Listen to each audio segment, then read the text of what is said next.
When authorities drained this 200-year-old canal, what they found at the bottom was extraordinary. The Canal Saint-Martin in Paris is one of the city's oldest and most beautiful waterways. Despite its storied history and undeniable beauty, the centuries-old 4.5-kilometer canal is one of the dirtiest and has to be periodically cleaned out. City authorities recently drained and cleaned the canal for the first time since 2001, removing over 40 tons of debris in the process. And it wasn't all beer cans clogging things up. Thousands of artifacts were pulled from the muck, and they range from fascinating to downright bizarre. When you see them, you'll never look at a body of water the same way again.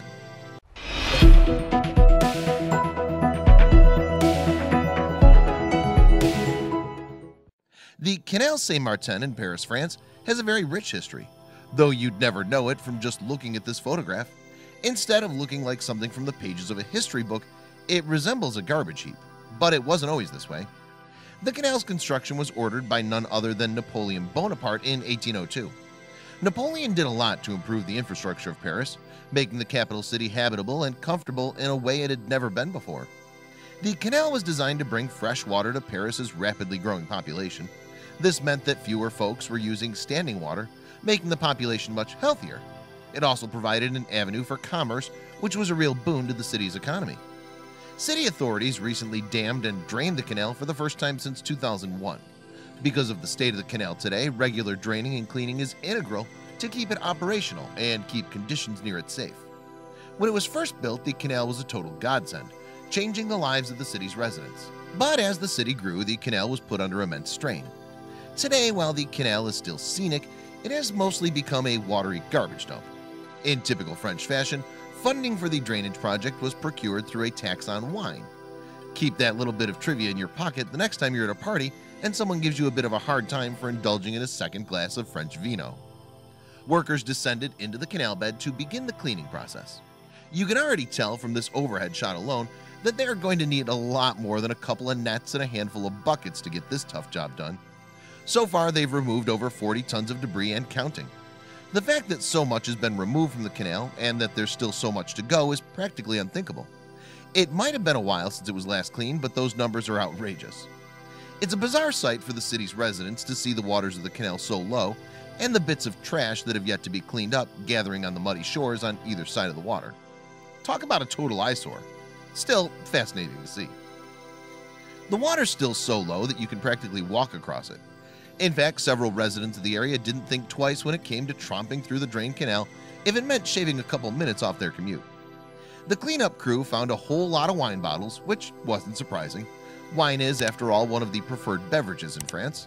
Now, if only the people chucking these wine bottles into the canal could be convinced to pitch the empties elsewhere. But there was a whole lot more, too. Empty wine bottles are something you're bound to find at the bottom of most bodies of water running through a city. But some of the other things they found when they drained the canal were just crazy. People seem to have abandoned thousands of bikes and mopeds there. Everyone can get frustrated with their ride from time to time, but can you ever imagine being so peeved with your moped that you'd hurl it into a canal? Some of them appear to have been thrown in quite recently, like this relatively brand new motorcycle. It's hard to say if these vehicles were stolen for joyrides and dropped, or if the drivers accidentally careened into the canal. While items like the aforementioned motorcycle seem very new, most of the artifacts they found in the bottom of the canal were quite old. In a weird way, draining the canal and cleaning it out was a lot like traveling back through time.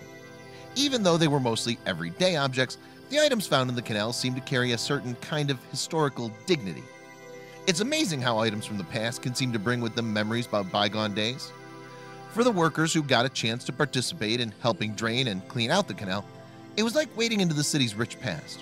To them, it likely felt like they were members of an important team responsible for unearthing the city's secrets. Many of the city's residents gathered to watch the cleaning. The project was slow-moving, but the results were undeniable. People couldn't help coming over to the canal to take a peek to see just how things were progressing. In fact, the public couldn't get enough and wanted to watch what else they were going to pull out. For some folks, it was almost better than watching TV. They got to examine all the items and speculate about where they came from and how they wound up in the canal. The city's avian residents also turned out in droves to inspect the new territory. For the birds, the lowered water meant that they had better access to vegetation on the bottom of the canal. The birds were in total heaven. The canal's aquatic residents were probably less than thrilled since the draining of the canal meant a serious change to their environment. If it wasn't handled properly, many of the fish there could have lost their lives. But the city didn't just leave them to perish at the bottom. In fact, the process of handling the fish inside the canal was one of the bigger aspects of the entire cleanup process. After all, what good is a clean canal if there's no fish to enjoy the waters? During a span of several days, workers moved over 4 tons of fish to a safe location. You might think that they used some sort of high-tech equipment, but you'd be wrong. Instead, the fish were transported to safety using buckets. In addition to the more modern artifacts discovered in the canal, there were still plenty of older items. Sure, the cell phone pictured below might be considered out of date today, but it's hardly ancient. Still, there were many finds of older goods at the bottom of the canal. There were old boom boxes, for instance, which proved that even the too cool streets of Paris were not immune to the boxy contraptions that were once the only way to hear music on the go. It makes you wonder if workers recovered any cassette tapes. They also found a wide array of different photographic equipment. This camera at the bottom of the canal is very old, and if it were found in working conditions, it might be considered a valuable antique. Unfortunately, the water ruled that out in this case. Among the items found in the canal were some artifacts from the First World War, including coins, an unexploded shell, and even a car. The most amazing part of finding all these items was realizing that there were so many stories among them. This is definitely a story worth keeping an eye on. Who knows what else they're going to fish out by the time this project is done.